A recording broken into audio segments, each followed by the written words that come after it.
What does a legend leave behind in his final days? Robert Duvall's last message showed the world a side of him few ever knew. Heartfelt, honest, and moving enough to bring fans to tears. In this video, we're going to dive into the story of his extraordinary life, from a disciplined Navy childhood to the challenges of early acting years, and through decades of unforgettable performances. We'll explore how he lived fully, loved deeply, and left behind a legacy far greater than any award. A life of dedication, truth, and quiet greatness. Yes, Augustus McCrae was my favorite character ever that I've played in films. You're a legend, man. Thanks for your work, sir. Thank you. Godfather's one of my dad's favorite movies. He watched it a million times. Oh, good, good. Great question, was it? Pretty quiet. Do you like people? Yeah, I do. I like characters. I want to hold a definitive character party someday. You're invited. On February 15th, 2026, the world said goodbye to one of its greatest actors. Robert Duvall didn't leave us in tragedy, scandal, or dramatic fashion. He passed at 95, peacefully, holding the hand of the woman he loved on a Virginia ranch. A quiet farewell, almost understated, for a man whose mere presence on screen could silence an entire theater with a single look. 7 decades of work. 1 Oscar. 7 nominations. Roles that didn't just define generations, they reshaped what it means to act. Duvall didn't simply play characters. He became them, disappearing so fully into each role that viewers forgot they were watching Robert Duvall and instead believed in the person he portrayed. Another life, another soul. Yet few know this part of his story. Before fame, Robert Duvall was invisible. He shared a cramped New York apartment with 2 other struggling actors, living off odd jobs that had nothing to do with acting. While the world overlooked him, he was learning what many more celebrated peers never would: how to inhabit truth, how to fully transform, how to make the impossible feel effortless. How did the son of a Navy admiral, raised under strict discipline, become a master of creative freedom? What happened during those years of obscurity that shaped the actor who would dominate Hollywood without ever compromising his integrity? And why, after decades of success, did he find his greatest role not on a movie set, but beside a woman 41 years younger, on a remote ranch away from the spotlight? To understand, we have to go back to the beginning. Robert Duvall's story doesn't start with fame. It starts with hunger. I went to that summer theater. I did start out on the stage. Dustin Hoffman, we lived uptown with Maurice Stern, who was a cantor, and both my brothers were singers. That part of the country, where the horses were used to was gunfire. So when the gunfire went off, I was in a full gallop, and my horse threw me. Yep. And when I hit the ground, the horse stopped, and I said to the director, "Let's use it." He wasn't born into Hollywood. He was born into discipline, duty, and the unbending expectations of military life. January the 5th, 1931, in San Diego, California. He was the second son of Rear Admiral William Howard Duvall, a man defined by rank and protocol, and Mildred Virginia Hart, an amateur actress whose creativity flickered quietly in the shadow of naval tradition. His childhood was spent moving from base to base, primarily in Annapolis, Maryland, where his father served at the United States Naval Academy. "I was a Navy brat," Duvall would later recall. "My father started at the Academy at 16, made captain at 39, and retired as a rear admiral. It was a childhood of starched uniforms and strict expectations, where emotions were controlled and dreams were practical. Through his mother, he carried the bloodline of General Robert E. Lee and Virginia's Lee family. Through his father, he inherited the lineage of early Maryland settler Marine Duvall. In those circles, pedigree mattered. Yet young Robert felt the pull of something his family tree couldn't provide: the freedom to become anyone, to shed expectation and step into countless lives. After studying at Principia College in Illinois and serving in the Army during the Korean War, Robert made a choice that bewildered his military family. In 1955, he moved to New York City, enrolling at the neighborhood Playhouse School of the Theater under Sanford Meisner, using veteran benefits to fund a dream his father didn't understand. During those early New York years, Robert Duvall was invisible. He wasn't yet the commanding figure who could quiet theaters with a glance. He shared a tiny apartment with two other unknown actors, Dustin Hoffman and Gene Hackman. Three young men, hungry and determined, scraping by on jobs that had nothing to do with acting. Duvall sorted mail in a Manhattan post office under harsh fluorescent lights. He worked at Macy's. He drove a truck. Hoffman cooked. Hackman moved furniture. They weren't stars yet. They were survivors, holding on to a dream the world had yet to recognize. Duvall would later say, those years taught him more than any stage ever could. Resilience was unglamorous. Patience was brutal. And when success finally arrived, it would taste richer for every hardship endured. His first notable role came in 1962, in the film adaptation of To Kill a Mockingbird. He played Arthur Boo Radley, the quiet, mysterious figure who barely speaks, yet casts a shadow over the story.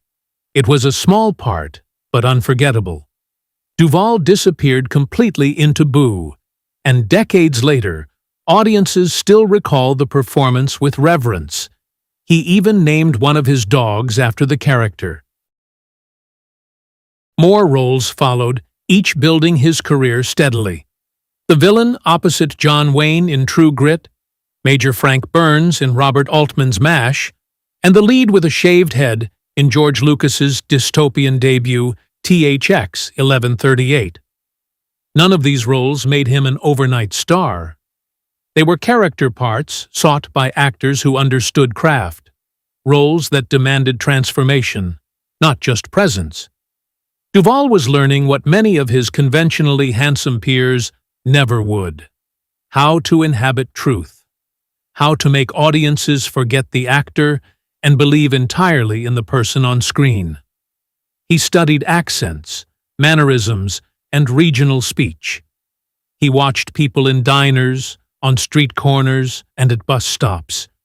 He became a collector of human behavior, storing details he would later summon with precise accuracy.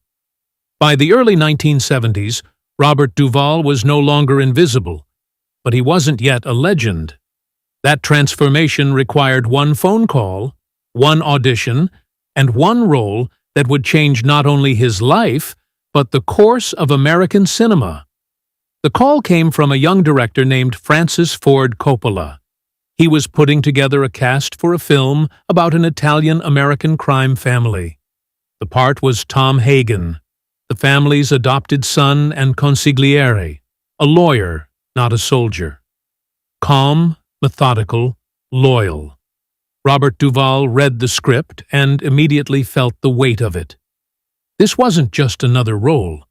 It was the culmination of years spent in a cramped apartment with Dustin Hoffman and Gene Hackman, dreaming through cold nights of a future that had once seemed impossibly distant.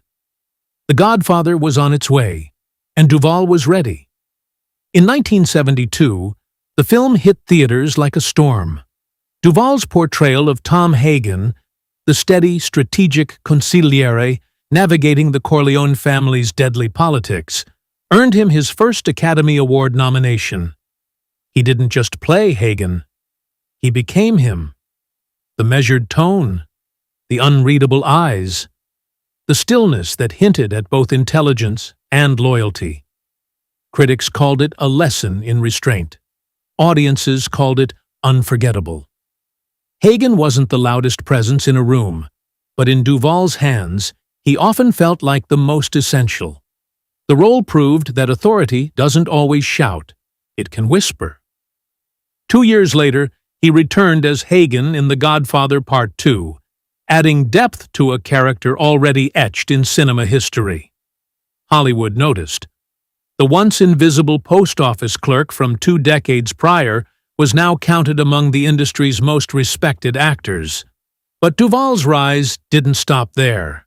In 1979, he reunited with Coppola for Apocalypse Now, playing Lieutenant Colonel Bill Kilgore, the surf-obsessed cavalry officer who delivered one of film's most chillingly casual lines. "I love the smell of napalm in the morning." It was a brief role, barely 10 minutes, yet Duvall made it seismic. Another Oscar nomination followed. Step by step, role by role, he was building a legacy. 1976's Network further showcased his talent. The Great Santini in 1979 gave him the role of a blustering, militaristic father, earning him yet another nomination. Roles in True Confessions and The Natural, and the epic miniseries Lonesome Dove highlighted his range, proving that commanding presence doesn't require the largest screen. Then, in 1983, came the role that would finally bring him the Oscar he had long deserved. In Tender Mercies, Duvall played Max Sledge, a washed-up country singer struggling to rebuild his life in rural Texas. He sang his own songs and embodied the character's brokenness so fully that viewers forgot it was an act. When his name was called at the 56th Academy Awards, Robert Duvall finally walked to the stage as an Oscar winner. Yet perhaps the most transformative moment in Duvall's life didn't happen on a film set. It happened in 2001 at a restaurant in Buenos Aires. At 70, a 3-time divorcee, he met Luciana Pedraza, a 29-year-old Argentine actress and director. The age difference, 41 years, raised eyebrows, but Robert didn't care. What began as a chance encounter grew into something neither expected. Luciana didn't see a Hollywood legend. She saw Bob, a man who loved great food, meaningful conversation, and the Argentine tango. A man whose passion for storytelling extended far beyond the camera. 3 years later, in 2004, they married. She became his partner, his anchor, his joy in a season of life when many retreat into solitude. They built a quiet life together on his Virginia ranch in Middleburg, surrounded by horses and far removed from Hollywood's pressures. Luciana later described him as a man whose love for his craft matched only his love for characters, good meals, and companionship. A man who had finally found balance. Duvall kept working even as the years passed.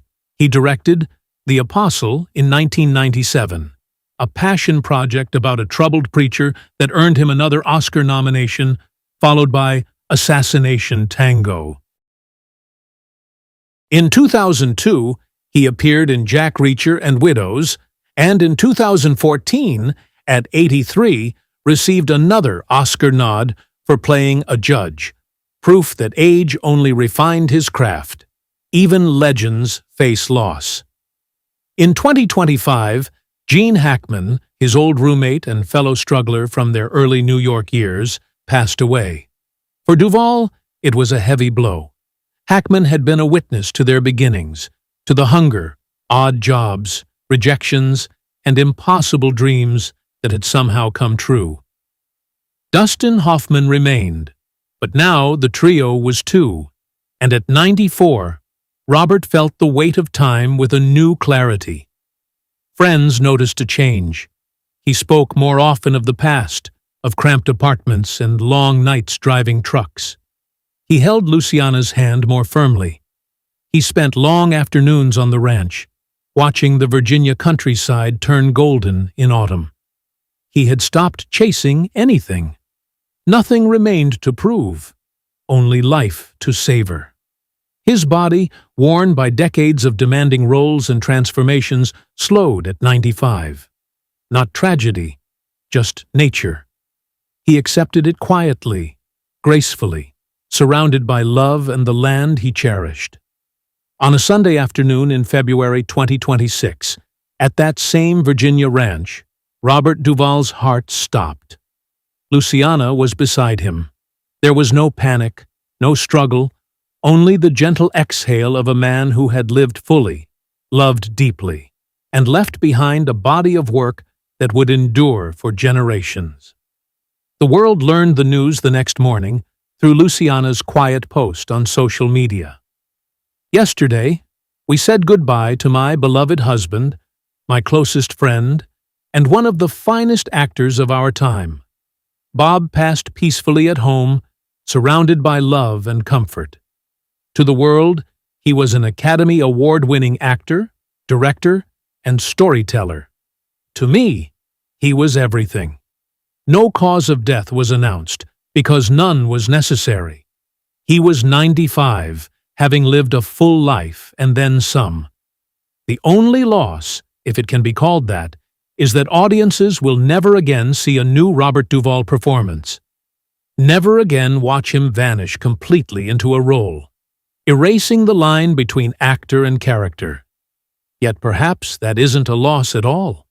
Perhaps it's the greatest gift, to leave while still respected, remembered, and capable of inspiring. Robert Duvall did not fade. He did not diminish. He ended life on his own terms, in his own time, surrounded by love. What he leaves behind goes far beyond awards or accolades. He leaves a masterclass in artistry. Not celebrity, not fame, but true craft.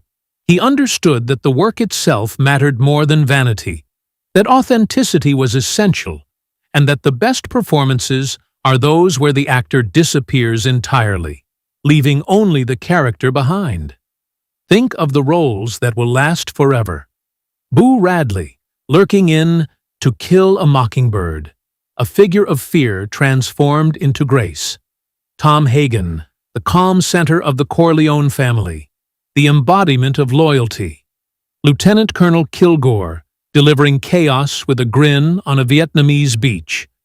Max Sledge, fractured and rebuilding, singing his way back to redemption. These aren't just characters. They are lasting proof that one man, through focus and dedication, can create something enduring. In keeping with his wishes, there will be no formal memorial service. Instead, the family has asked anyone who wants to honor him to do so in ways that reflect how he lived. Watch a great film, share a story with friends, or take a drive through the countryside to appreciate the world. This request says everything about him. No spectacle, no cameras, just life lived fully. He remained active to the very end, never announcing retirement, never declaring himself finished.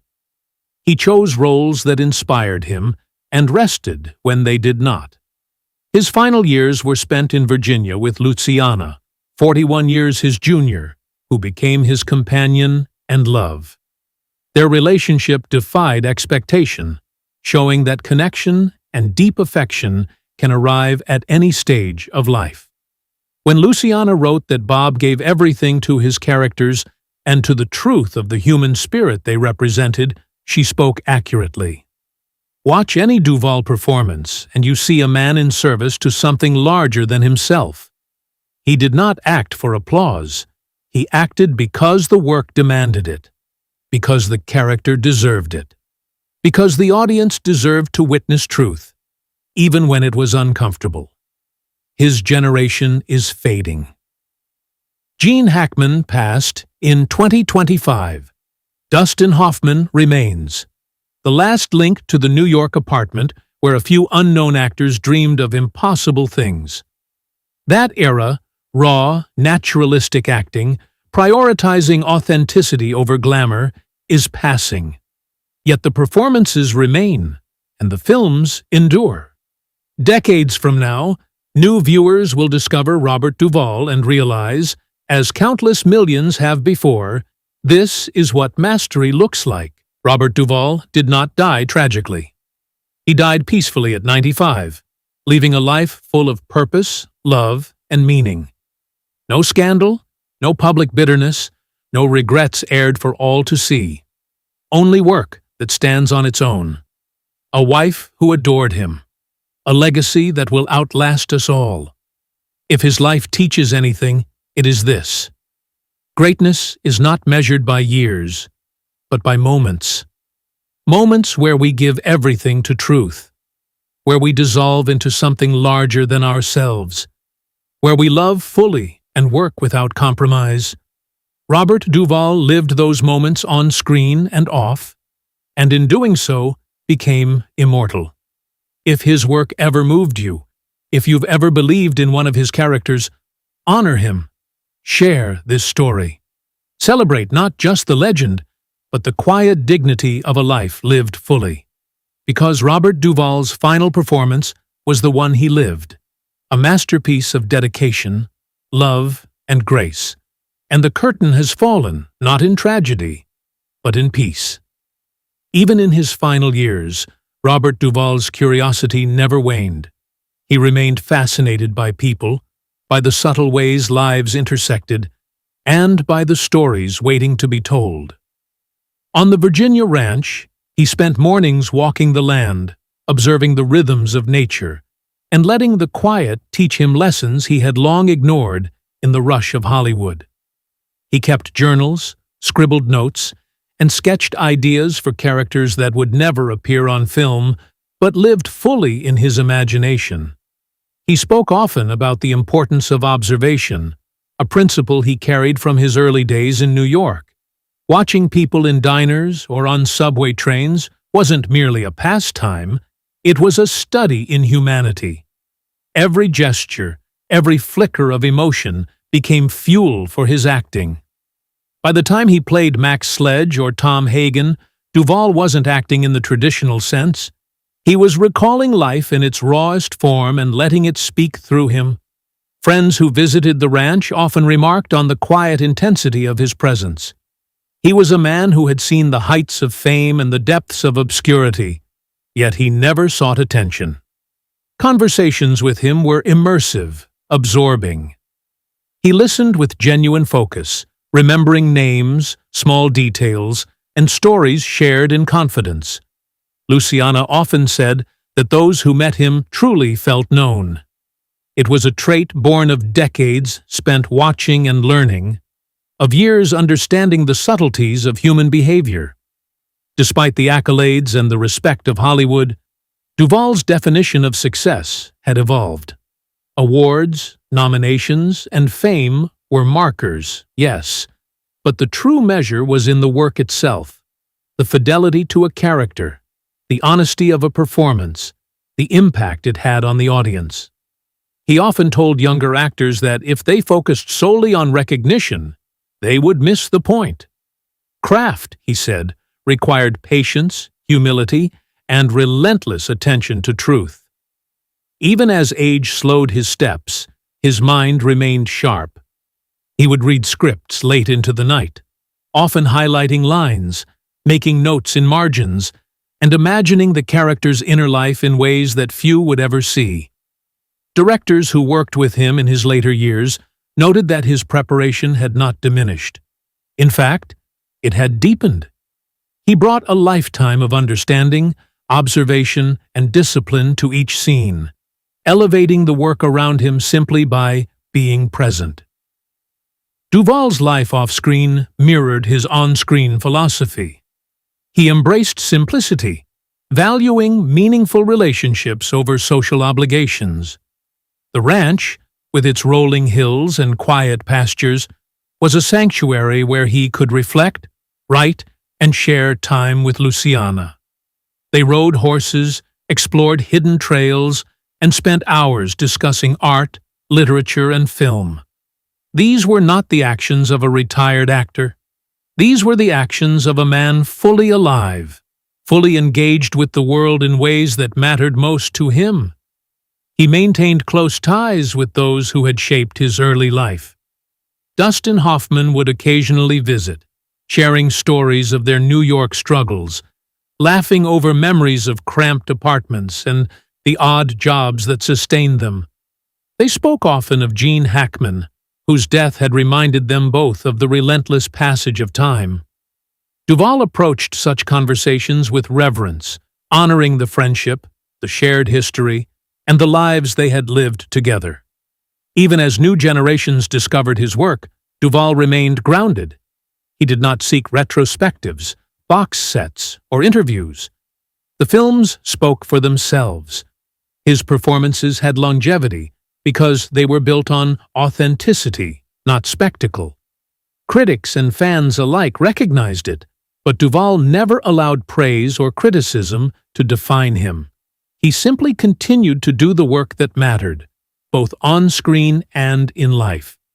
Perhaps the most enduring lesson from Robert Duvall's life is the idea of integrity in action. He never compromised for fame, nor did he chase trends. He chose roles that resonated with him, often quietly, often in ways that would challenge audiences to look deeper. From The Godfather to Tender Mercies, from Apocalypse Now to Lonesome Dove, his choices demonstrated an unwavering commitment to truth, to character, and to craft.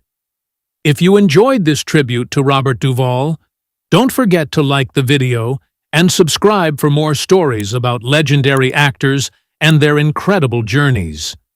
Share your favorite Duvall performance in the comments below. We'd love to hear which role moved you the most. And as always, stay inspired and keep celebrating great cinema.